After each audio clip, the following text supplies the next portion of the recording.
Assalamualaikum warahmatullahi wabarakatuh. Teman-teman, kali ini aku mau bikin gamis yang perpaduan antara kain batik sama kain polos. Kira-kira enaknya desain seperti apa ya teman-teman? Nah, ini udah aku siapin sih sebenarnya desainnya.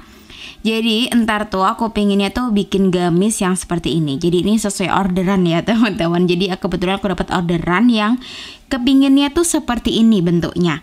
Jadi gamis terusan, terus di luarnya tuh ada kayak rok sedikit gitu loh teman-teman. Kayak jadinya tuh looknya kayak atasan sama bawahan gitu. Padahal ini aslinya gamis terusan gitu. Jadi seru banget deh. Nah sekarang aku tuh mau sedikit sharing gimana sih ntar pola yang mau aku potong gitu ya. Jadi biasanya step-stepnya tuh aku desain dulu, terus aku bikin polanya, terus aku potong kainnya. Nah ini aku sedikit gambarin pola yang mau aku bikin, tapi ini aku gambarnya versi kecilnya aja, skala kecilnya. Soalnya kalau skala besarnya agak terlalu besar, nggak terlalu kelihatan gitu ya teman-teman. Jadi ini gambaran kasarnya aja. Jadi pertama ntar yang aku bikin adalah bagian baju pola badannya yang bagian depan atau TM. TM itu panjangnya adalah tampak muka gitu. Itulah istilah dalam dunia jahit ya teman-teman.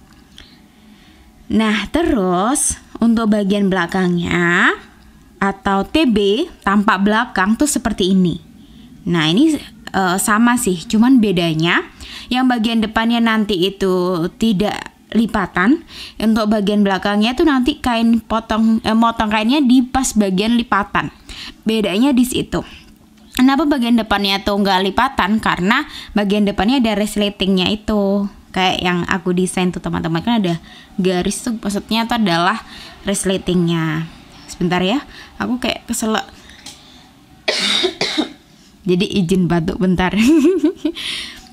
Nah terus ada roknya yang bagian kecil. Ini sebenarnya ukurannya pinggangnya sama kayak atasnya ya teman-teman. Tapi ini aku digambarnya kekecilan. Pokoknya gitulah. Nah rok yang kedua untuk bagian belakang tuh sama bagian depan. Sama-sama lipatan juga nantinya. Nah ini sekarang aku bikin pola rok yang besarnya dari pinggang ke mata kaki. Nah kalau tadi kan cuma dari pinggang sampai ke atas paha gitu ya teman-teman. Sampai sepaha sih ya, di atas lutut sepaha. Nah kalau yang ini itu dari pinggang ke mata kaki. Nah kayak gini polanya sama. Cuma nanti bagian belakangnya tuh aku kasih yang nggak lipatan. Jadi depan aja yang lipatan. Itu untuk menghemat kain ya. Nah terus terakhir adalah untuk bikin pola lengannya. Nah pola lengannya tuh gini. Ntar aku gambar ya. Teman-teman kalau kalian bingung gimana bikin pola dasarnya, kalian bisa contoh baju yang udah jadi yang biasa kalian pakai ya teman-teman. Itu kalian ambil aja pola bagian dasar bagian badannya aja. Untuk rok dan lain-lainnya tuh nanti bisa dikembangkan teman-teman. Yang penting itu adalah kita udah nentuin pola dasar badan dan lengan. Itu selain itu udah tinggal pecah pola aja teman-teman, gampang. Nah ini lengan bajunya seperti ini. Jadi ntar ada aku bikin putusan di bagian bawahnya karena untuk batik. Jadi ada perbedaan gitu. Nah itu ada aku kasih simbol gunting, itu maksudnya nanti dipotong. Ya gitu deh kira-kira pola yang aku bikin ya. Nah ini kain yang sudah aku potong. Jadi kita skip untuk bagian proses memotongnya, karena ya gitu aja sih motong kain ya teman-teman. Dan gak terlalu kelihatan kalau susah nge-shootnya gitulah. Jadi itulah, ini beberapa kain-kain yang sudah aku potong. Karena ya gampang aja potong ya kan teman-teman. Kalian bisa lah kalau motong kain ya kan. Jadi aku skip aja bagian itu. Kita langsung aja eksekusi dijahit, oke? Nah pertama yang aku lakukan adalah sebelum ngejahit aku obras dulu bagian-bagian yang gampang untuk diobras duluan. Jadi kayak bagian bahu kayak gini ya teman-teman. Nanti terus bagian lengan atau bagian badan kayak gitu yang aku tunjuk. Nah kayak gitu. Jadi pertama aku adalah bagian bahu sama bagian badan samping kanan dan kiri. Bahunya juga kanan dan kiri. Nah, begini cara ngobrasnya. Jadi cuman ya digenjot gitu aja sih mesinnya, kan pakai dinamo. Cuman proses ngobras tuh harus ekstra konsentrasi ya teman-teman. Karena kalau kita udah salah potong atau bagian yang tuh kelipet dikit kepotong, wah nangis deh, itu sobek teman-teman. Kalau ngejahit kan salah jahit masih bisa didedel tuh ya teman-teman.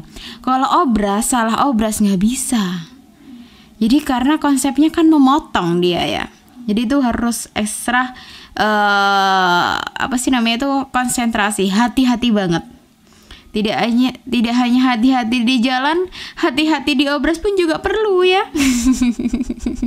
Kira-kira gitu sih. Nah, ini masih lanjut ya. Di bagian bahu masih, karena aku kan bagian depan dan belakang. Ini masih bagian depan kayaknya.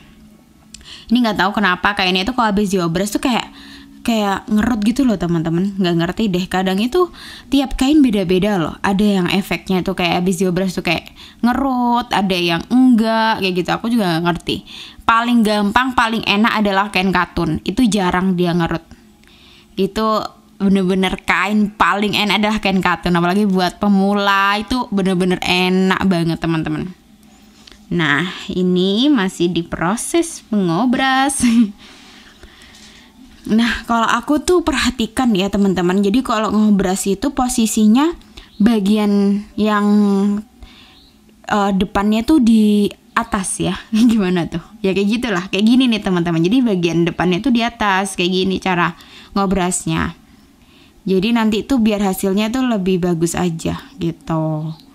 Nah, kayak gini. Jadi kan hasil obras tuh ada dua sisi ya teman-teman. Dari depan tuh kayak ada sisi jahitnya, dari belakang tuh kayak sisinya tuh kayak benang yang gimana ya, lebih rapi yang bagian depan lah. Pokoknya tampak depannya tuh yang gini. Nah, pokoknya kelihatan jahitan tuh yang tampak depan. Jadi memperhatikannya tuh di situ. Nah, ini terus masih kita obras ya. Proses obrasnya ternyata cukup memakan waktu ya. Memang sih. Kadang tuh emang lebih enak kalau udah diobras-obras dulu bagian-bagian yang penting-penting. Nanti udah tinggal nggak usah ngobras gitu. Aku sih gitu biasanya. Nah, mesin obras yang aku pakai ini teman-teman adalah mesin obras yang skala industri. Yang benangnya ada 4. Nah, kalau yang ini sekarang aku lagi ngobras bagian rok kecilnya. Yang dari pinggang ke paha itu. Nah, ini aku obras bagian kanan dan kirinya. Ini dua-duanya aku obras untuk bagian depan dan belakang ya. Seperti itu. Nah, jadi buat teman-teman yang mungkin pengen pakai gamis tapi mungkin buat seragam atau apa, untuk kerja atau sekolah mungkin, tapi looknya tuh kayak putusan gitu, itu bisa pakai desain ini ya. Nah, ya kata masih menunggu ya teman-teman. Ini kenapa jadi ngos-ngosan gitu, padahal cuma ngisi VO gitu. Heran aku tuh. Nah, sekarang aku akan obras bagian rok yang panjangnya, yang pinggang ke mata kaki. Itu aku obrasnya sama kayak yang tadi. Ini aku obras kanan dan kirinya, depan dan belakang sama. Tuh, ini seperti ini. Ini tuh kain yang lagi aku pakai itu kain apa ya? Kemarin jadi lupa. Oxela atau apa gitu loh. Lupa aku. Jadi awalnya tuh ya, aku tuh sebenarnya kain polosnya tuh mau aku kasih wolfish teman-teman. Terus ternyata tuh warnanya tuh nggak cocok gitu. Terus akhirnya aku pilih kain ini, dan karakter kainnya pun juga mirip sama yang kain batiknya. Jadi kain batiknya ini tuh karakternya bukan yang kayak katun gitu teman-teman. Jadi dia hampir mirip, mungkin kayak sutra gitu ya, tapi yang ya mirip sih. atau bukan ya, miripnya lebih ke kain apa ya, pokoknya yang jatuh gitu loh teman-teman. Aku jadi susah menggambarkannya. Begitulah kira-kira. Ini masih ngobras aja nih. Sepertinya video ini masih fokusnya ke ngobras ya. Jadi inilah proses mengobras ya teman-teman. Jadi kalau ngobras sama neci itu teman-teman konsepnya sama, cuman hasilnya beda gitu. Iya nggak? Kalian deh yang tahu perbedaannya kah? Next time aja aku kasih tahu kalau gimana biasanya aku neci ya. Soalnya kalau di desain kali ini tidak ada neci sama sekali. Cuman obras-obras aja sih, obras dan jahit aja, nggak ada neci-neci gitu. Nah ini udah. Ini aku tuh sebelnya jadi ada waktu kayak apa, jadi ngeluangin waktu banget untuk narik-narik ini nih, lo nggak ngerti kenapa hasilnya tuh begini ya. Ini tuh apa karena mesinku yang lagi error apa gimana gitu. Soalnya mesin obras tuh kadang kita tuh kalau salah masukin jarum atau gimana itu tuh hasilnya langsung beda teman-teman. Nah kadang aku tuh per teknik mesinan gitu kayak kurang gitu ya. Jadi ngafalin seluk-beluk dunia perjaruman di dalam mesin itu kayak aduh susah banget gitu memahaminya. Kayak banyak banget gitu. Apa namanya tuh part-partnya tuh loh teman-teman. Jadi bingung saya. Nah sekarang udah masuk ke proses menjahit. Yang aku jahit pertama adalah bahu. Nah ini prosesnya, step yang biasa aku lakukan tuh aku jahit bahu dulu. Itu yang paling gampang. Nah jadi kita mulai dari yang bagian atas dulu teman-teman. Nah ini sudah aku jarumin. Udah aku sesuaikan juga kampuhnya. Sesuai aku tadi potong kainnya, kampuhnya berapa. Nah itu aku juga jahitnya juga sama.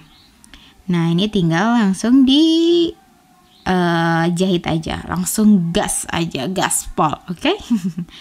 Nah ini langsung yuk. Nah ini jangan lupa dikunci. Pokoknya setiap jahit tuh kalau di awal dan akhir tuh harus dikunci tuh biar lebih kuat jahitannya. Nah itu kadang aku juga lupa. Tapi diusahakan sih harus banget ya. Itu salah satu kunci kekuatan jahitan. Kalau guruku tuh bilangnya gitu teman-teman. Jadi begitulah kira-kira ya. Kita tunggu gimana menjahitnya, masih di proses bagian bahu. Ini nungguinnya yang emang agak lama gitu, killing time banget nih aku. Ya kayaknya untuk bagian selanjutnya nanti kita bisa lanjutkan ke part 2 ya teman-teman. Mungkin untuk video yang kali ini mungkin sampai bagian bahu aja dulu ya kayaknya. Nih kita lihat tuh ya kan hasil jadinya setelah aku jahit. Nanti dirapikan lagi kalau misalkan ada yang kurang rapi. Oh ternyata aku masih lanjut ke bagian lengan ya. Jadi kita belum akhiri video ini, tenang-tenang. Kalian jangan langsung pergi. Oh ternyata kita lanjut aja deh, gak jadi. Aku ternyata mau pergi dulu. Nanti kita lanjut ke part 2 ya teman-teman. Dadah. Assalamualaikum warahmatullahi wabarakatuh.